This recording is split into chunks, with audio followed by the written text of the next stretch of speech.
Let me tell y'all something right now. Not now, but right now. That young man from the south side of Chicago, Illinois, Anthony Davis, is a problem. He like that. Like he was saying, he's like that for real in real life. For Anthony Davis was phenomenal for the Los Angeles Lakers in the second half of play, man. Like, no lie, he was critical. He hit some huge baskets for the Lakers down the stretch at the end of the game that the Lakers really needed. Because they gave up a huge lead. And I'm looking like, come on, Lakers. It was looking reminiscent of how the Denver Nuggets usually end the game. They get themselves in a big hole like they did against the Clippers a lot. And they climb back slowly but steady. They climb back slowly but surely all the time. They keep hitting baskets after baskets. They get stops. They force guys to take bad shots. And they find a way to convert and ones and all type of stuff that leads them back into games. And that's what they was doing in the second half, man. Anthony Davis, though, like, that big shot that he hit to end the game, that game-winning shot, that's the stuff that legends are made of. For all the talk, you know, Anthony Davis been criticized a lot throughout his career. People saying that, you know, he doesn't perform big in big games. He hasn't performed on the big stage yet. He falls short. He comes up short on the big stage a lot of times. You know, they like, okay, he puts up great numbers, but he's never really been able to will a team to wins. He's never been able to perform good on the playoffs. This is his shining moment. And from this point forward, I think his confidence will be sky high. This is something that he needed to do in a Lakers uniform in order, I think, for him to take that next step or progression as like a real top player in the league. Like, to me, AD top 5 to me. Like, you know what I'm saying? You could say top 3. But AD, right, I really think AD, especially when LeBron starts to tail off, has the potential to be the best player in the game. And he's like, with stuff like this, performances like this, he shows it. He irks my nerves when he starts to shoot too many jump shots. Like, he just started jump shooting all the way. Like, look, big fella, work your way from the inside out. But tonight, he was huge, man. And the Lakers really needed him. This second half of play for the Lakers, it was abysmal. It was absolutely abysmal. And I'm looking like, look, this ain't the type of basketball y'all want to play in order to win a championship. It wasn't. They had 23 turnovers. Fam, 23 turnovers. Now, the Denver Nuggets had 19. But damn, that's way too many turnovers. That's exactly how you lose a game.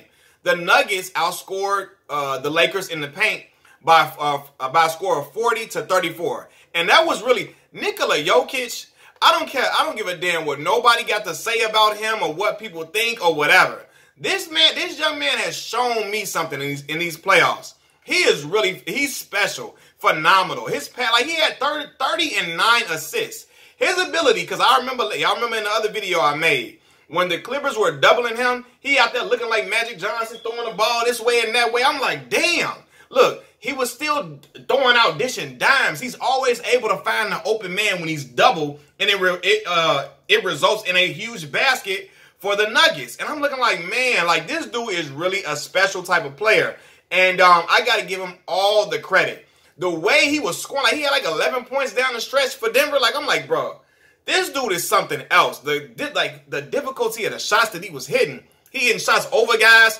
The way he, like, for real, y'all know AD my dog. But the way he backed AD down from like 20 feet out, like a high school schoolyard bully, I was like, come on, big fella. Like, AD, stay in your ground. Now, we know AD's not the biggest guy. He don't have he's not the strongest guy. Doesn't have muscles bulging out his arms or nothing like that. But, man, Jokic sent the message like, look, you got to get in the weight room to mess with me. You know what I'm saying? But I loved how AD responded. He responded just like a true Chicagoan, for real, saying, look, I ain't no goofy. I ain't going. All right, you hit that shot right here? Look, I'm not going out like that, bro. You're going to have to come out and you're going to have to defend me. And I'm going to give you something. You're going to have to work. I'm going to try to give you this work for real. Before the night is over with, I'm going to try to give you something to sleep on. And he dotted that man's eye. He dotted the Nuggets' eye at the end of the game, man. And it's so funny to me how, like, Jokic's play was like a conventional, back in the day, 90s basketball, back somebody down, play bully ball, back him down in the paint, and shoot over him, right? But Anthony Davis was like today's NBA. His shot, like a big man, a 6'10", nearly 6'11" guy, hitting a jump shot to win a game, which is like back in the 90s would have been unheard of for real. So it just the way, you know, we saw the old school basketball at one end and the new school basketball on the other end to win the game. But like I respect Nikola Jokic so much, man. The way he plays the game of basketball, dude he's a force. He's a problem as well. And Dwight Howard trying to bang with him, and Dwight gets into foul trouble a whole lot, unfortunately. But AD can't guard. He can't be the one down there banging with Jokic. Dwight has to be the one down there banging with Jokic because he is physically more imposing than Anthony Davis is. He just has to scale back on the fouls. Now, one of the fouls he got called with, I thought was some BS. I'm like, come on, fam, nah, not that. You know what I mean? But he can be overly aggressive sometimes on defense, and it plays right into the Denver Nuggets' hands. A big reason why the Denver Nuggets lost this game, too, is what's the young man's name? PJ Dozier. He missed a lot of free throws down the stretch. A lot of free throws. And I know he's a young guy, young kid. I think he went in like his third year or something like that. And he probably never been on this stage for real, and getting these type of minutes. But when your number is called and you're a pro, you got to knock those shots down. And unfortunately, he couldn't get them to knock down. Jokic, I think, missed a free throw. They missed some free throws down the stretch. But PJ Dozier in particular, he missed a lot of free throws. And at that point, that's really what hurt them. Missing all those free throw shots, it hurt them for real. But you know what? The Lakers, and sometimes they still didn't even capitalize on it either.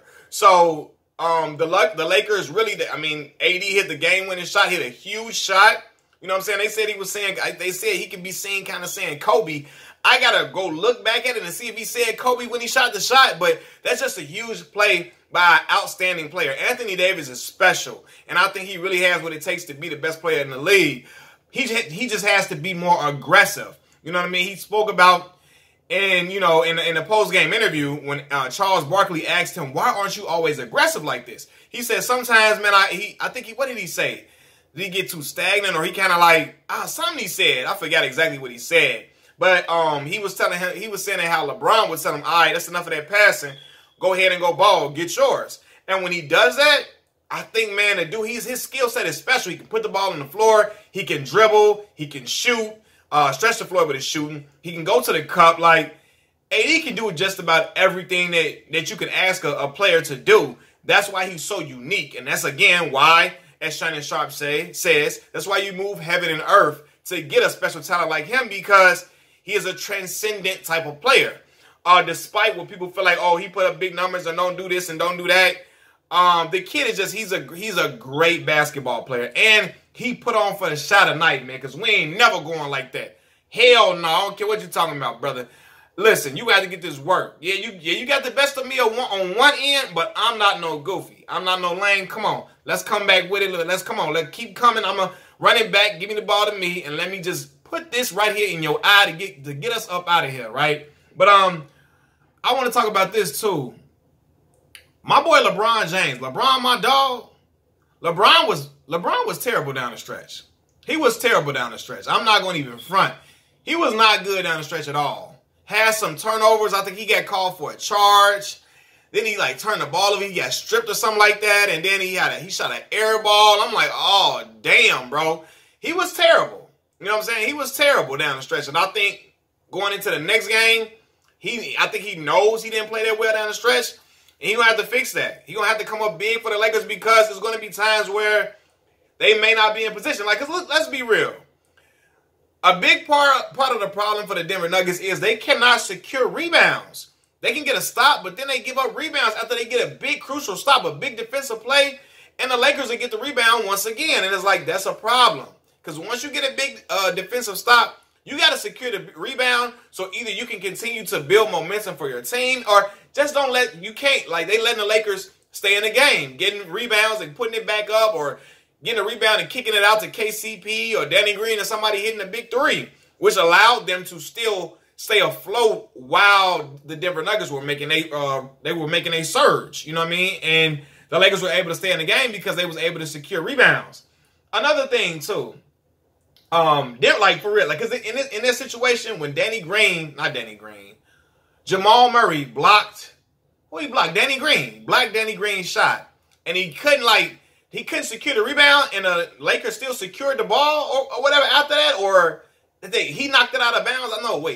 I think Jamal Murray knocked the ball out of the bounds off of the block, and it was off of him. So the Lakers got the ball back. You know what I mean? So you got to secure the rebound in that situation so the Lakers aren't in position to still hit a game-winning shot with 2 seconds left on the clock. If there was a game that the Denver Nuggets had to win, they have to win games like this.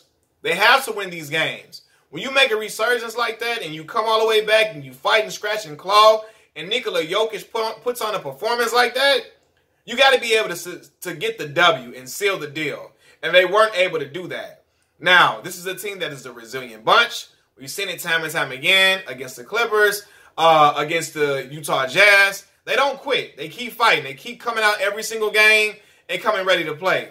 But like a situation like this, it can be a thing that can hurt a team. It kind of can be demoralizing for a team when you like, damn, we scratched and clawed, but we still weren't able to figure out a way to get the W. But I know that Mike Malone-led team is not going to give up. They're going to keep being a resilient bunch. They're going to keep fighting. They're going to keep coming out and trying their best to get a game and get a win and try to get back in the series. But the Lakers can't take their foot off the gas. And that's what I saw them do in the second half. If you take your foot off the gas with this type of team, they have the guys, they have the personnel that will be able to overwhelm you at times. Jamal Murray, Jokic, we saw what Jokic was out there doing, frustrating Dwight, getting Dwight in all type of foul trouble. Like, he's a problem. Jamal Murray had 25, but we know that's a great steal. 25 is great, but he can even be better than that. You know, we've seen Jamal Murray go for 45, 50 in the playoffs. So we know he can explode, and the Lakers have to be able to withstand that or try to contain it. KCP had 11. Danny Green had 11. Always say, if you get 2 threes from Danny Green, 2 threes from KCP, 2 threes from Alex Caruso, and then, man, lo and behold, you get 2 threes from Rondo or something like that. I always say that the Lakers will figure out a way to win the game. Rondo had 3 points, but had 9 assists and 4 rebounds. So, you know what I mean? He affects the game in so many different ways. Kyle Kuzma, on the other hand, had 8 points. Kuzma is the X factor for this Lakers team. When LeBron is not feeling it, and maybe AD might go to the bench or whatever, or AD needs a breather, and LeBron may be on the bench, Kyle Kuzma has to be the guy to step up and hit big shots. He missed some good looks tonight, you know what I mean? But I'm confident that Kyle Kuzma can hit those shots in the future. But yeah, man, this was a fantastic game all the way through, man. Again, you gotta tip your hat to this Denver Nuggets team, man. They do not quit. They shot better from the field than the Lakers. They shot 47% from the field compared to 44%. Compared to the Lakers, 44%. But yeah, man, they were 78% from the free throw line, which is the problem. They missed 8 free throws. The Lakers only missed 1. They were 94%. So that is the difference. Lakers got more rebounds and then I'll talk about the rebound battle. The Denver Nuggets only had 31 total rebounds, right? Compared to 44 rebounds from the Lakers. The Lakers had 13 offensive rebounds compared to 7 offensive rebounds by the Denver Nuggets. And there you have the problem. You know what I mean? With why they weren't able to come out with this win. Not being able to secure rebounds, giving the Lakers second chance opportunities to score. And the Lakers were converting on those a lot. Now, sometimes they weren't, you know what I mean, in pivotal moments down the stretch. I'm like, damn, they still not converting. But earlier in the fourth quarter, at the end of the third quarter, when they were getting those second chance opportunities, they were converting. And, you know, something that the Lakers have to keep converting if they're going to be missing shots. I'm going to talk about the defense of the Denver Nuggets as well. They were able to secure 12 steals compared to 9 steals from the LA Lakers, man. So, you know what? I know Mike Malone is telling this bunch, look, we've been here before. He's telling this bunch, we've been here before. We not in uncharted territories. We can still, you know, make a push and still win games and come back in a series. And with the Lakers knowing that Mike Malone is the type of guy to tell his team that, and the Lakers knowing what they've done in the past, the Lakers have to be very, very aggressive to get these boys out of here and in a hurry. You can't let this series stretch out to 7 games, 6 games. You got to come out and put the nail in the coffin if you're the Lakers. Because if you give this team any glimmer of hope, any chance to come back, they will come back. And they will take that to the bank and they will run with it. Because when they have momentum, Like, it's hard to stop these boys. It's hard to, like, it's hard to derail them when they have momentum. Basketball is a game of momentum anyway. I always say that. But, yeah, the Lakers going to have to be able to put the nail in the coffin and get these boys up out of here and get it over and done with.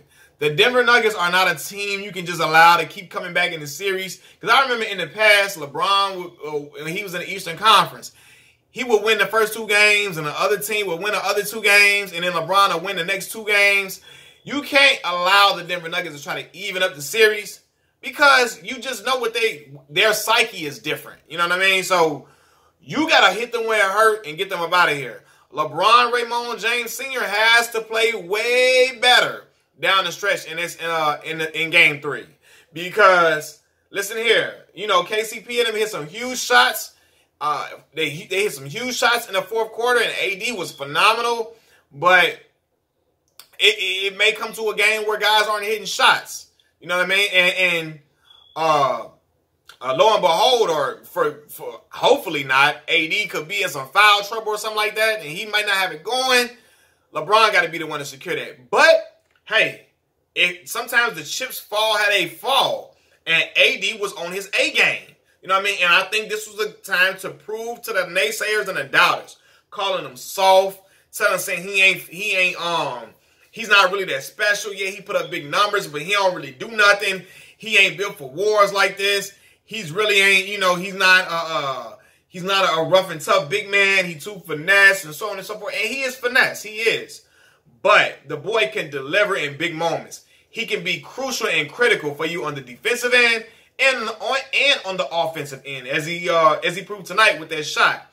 Now, Jokic backed him out for 20 feet like a kid bully on a playground or whatever. But Jokic is a much bigger guy than him. So, you know what I mean? So, it's like, I was still shocked. I'm like, damn, AD, he moving you out the way, fam. But I think that the next game, well, really, they need to just keep Dwight on him. But Dwight got to stay out of foul trouble. But I hope that next game AD can still hold his ground against Jokic. But I love how that young fella play. Jokic, Jamal Murray, this bunch is like they are really, really fun to watch. And all credit to Mike Malone for getting these guys to play and never give up and never quit. Because let's be real, Jamal Murray had a great defensive play. If they get the rebound, the game over with. They didn't. And they let that young man from the south side of Chicago, Illinois say, okay, what's happening with it? Bang. You feel me? And that's the difference when you have a guy on your team who is, you have one guy, LeBron James. We know what LeBron is capable of. We know we've seen him do things in the past in big moments and deliver, despite what, people say about him or despite what the narrative surrounding him is. He's not clutch. We've seen him come up big and clutch in big moments.